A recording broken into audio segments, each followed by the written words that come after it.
1, 2, 3, 4, 5, 6, 7.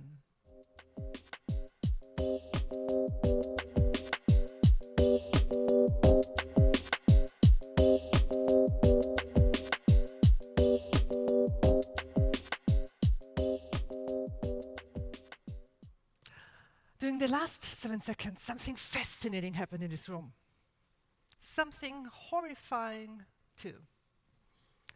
No matter if you are a woman or a man, no matter if you're old or young, no matter if you're experienced or not, no matter if you're German or American, no matter if you're in your body or in the body of Mother Teresa, you have all done it.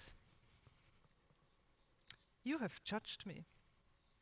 In fact, science knows a little bit about what just happened in your brain. Your brain just made up to 11 decisions about me. Some of you have already decided if I'm successful or not. Some of you have already decided if I'm reliable or not. Some of you have already decided if I'm trustworthy or not. Some of you even thought about my religious beliefs. Some of you thought about my political opinions. At this point, you might even have already decided if you would hire me, if you would buy from me, if you would vote for me. Up to 11 major decisions. After the first impression that you make on others, a very powerful source is working against you, because it really doesn't matter if it's 7 seconds, if it's a millisecond, if 11 decisions, it's the source that works against you afterwards, which is called confirmation bias, because you want to be right.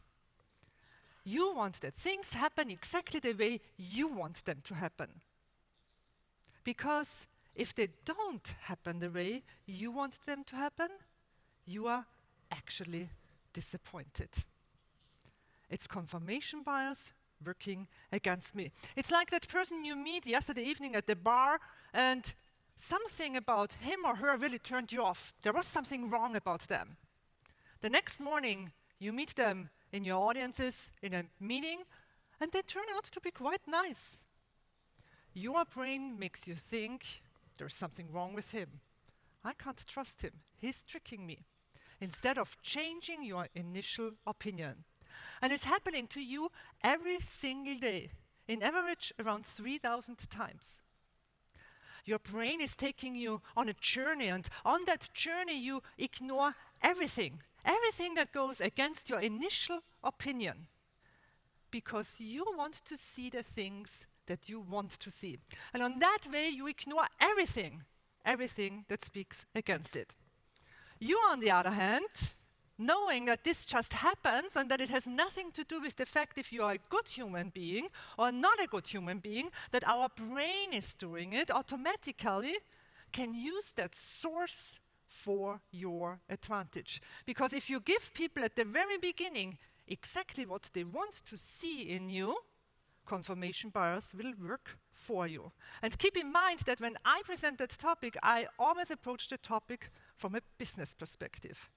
So I challenge you, your meeting planners, your buyers, those people who hire you when they explore you for the very first time, for example, on your websites, what do you give them so that you can let them travel down the path that you want them to travel down? So what is the first impression, the best first impression you could make on a meeting planner so that confirmation bias works for you? There is one thing I want you to keep in mind. There is no such thing like a perfect first impression, a good first impression, a best first impression. The only thing that I encourage you is make one, but make it on purpose. Make it purposefully. And when you do so, the last idea here is actually a very good one. Because it turns out that our brains are quite lazy. They don't want to work. They take a shortcut through our eyes. We are visual creatures. Most information in our brain gets transmitted in a visual way. That's just how we are built. My body language, for example, right now, is something that ends up in your brain as a visual information.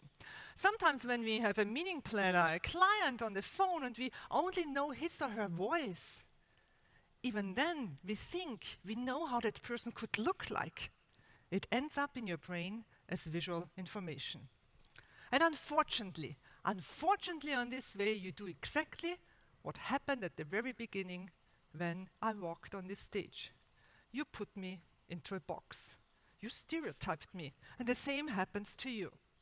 And I know that from little on we learned that stereotyping is bad, bad, bad, bad, bad. And it might be. But you need to understand that first of all, I'm in the business of stereotyping. I study them. They are my content. And I know that there are boxes out there that also exist for you, where people just put you in, unfortunately. But I'm not saying that they are right or wrong, because that's the difference between stereotypes and judgments. What you do with the information afterwards, you have it when you open the box. That is your issue, because judging is not okay.